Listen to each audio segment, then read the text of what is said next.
បំណុលដែលត្រូវលុបកាត់ចេញពីបញ្ជីហ្នឹងមានទឹកប្រាក់ប្រមាណជា$30 លានសហរដ្ឋអាមេរិកយើងមានការជឿចាប់កាលណាឃើញគេបំពេញយើងដូច្នេះខ្ញុំចង់បញ្ជាក់កិច្ចការធំ3ដែលធនាគារស្ដារបានធ្វើ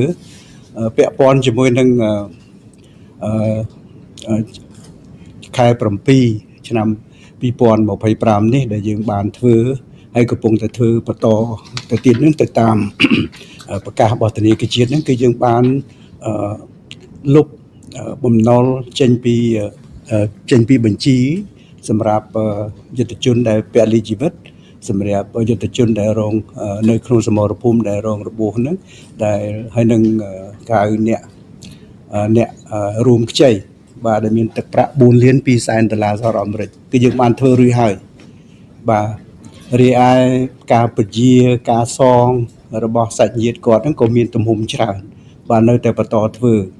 បាទព្រោះនៅក្នុងប្រកាសកាលពីខែ7ហ្នឹងត្រូវចប់នៅក្នុងខែ10ឆ្នាំ2025បាទប៉ុន្តែថ្មីទៀតដល់ពេលដែលចាប់ដើមចម្បាំង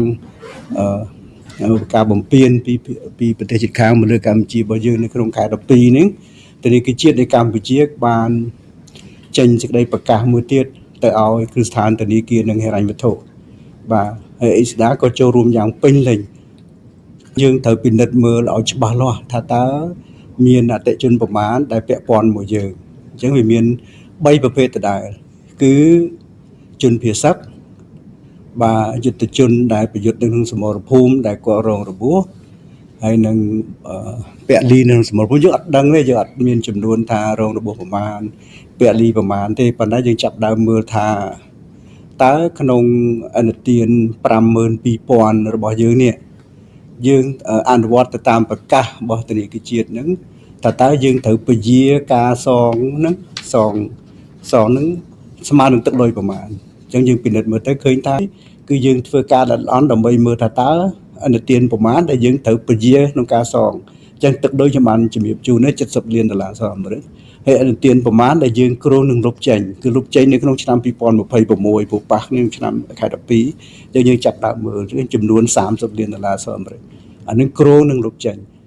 រីឯបានលុបរួចហើយលុបហ្នឹងគឺបានថាអត់ទាត្រឡប់មកវិញហ្នឹងគឺចំនួន$4.2 លានសហរដ្ឋអាមេរិកធ្វើរួចហើយសម្រាប់យុទ្ធជនដែលបូជាជីវិតហើយក៏ដូចជាយុទ្ធជនដែលរងរបួសនៅក្នុងសមរភូមិដែលប៉ះគ្រឿងដែលរងគ្រោះនៅក្នុងពីខែ7មកហ្នឹងបាទហ្នឹងទឹកលុយ$4.2 លានបានធ្វើរួចហើយអ្វីដែលត្រៀមសម្រាប់ធ្វើតទៅទៀតក្នុងឆ្នាំ2026ខ្ញុំបានបញ្ជាក់តួលេខហើយគឺប្រមាណជា$30 លានសហរដ្ឋអាមេរិកគឺយើងប៉ាន់ប្រមាណមើលព្រោះយើងមើលក្នុងបញ្ជីអ្នកដែលប្រើប្រាស់សេវារបស់យើងខ្ញុំសំដៅទៅលើអតិជនរបស់ធនាគារអេស៊ីដាខ្ញុំចង់បញ្ជាក់ឡើយនេះបាទជាអតិថិជនទេបាទនោះឯងគឺជាសមានចិត្តនៃការចូលរួមរបស់ការភាគីពាក់ព័ន្ធរបស់ធនាគារអេស៊ីដាទាំងអស់ហ្នឹងគឺតាមពីភាគហ៊ុននឹករបស់យើងពីក្រុមរដ្ឋាភិបាលរបស់យើងពីថ្នាក់ដឹកនាំរបស់យើងដែលនៅទីនេះហ្នឹងហើយនឹងកម្មករយោជិតរបស់យើងទាំងអស់ហើយនឹងពីអតិជនរបស់យើងទាំងអស់គឺរួមគ្នា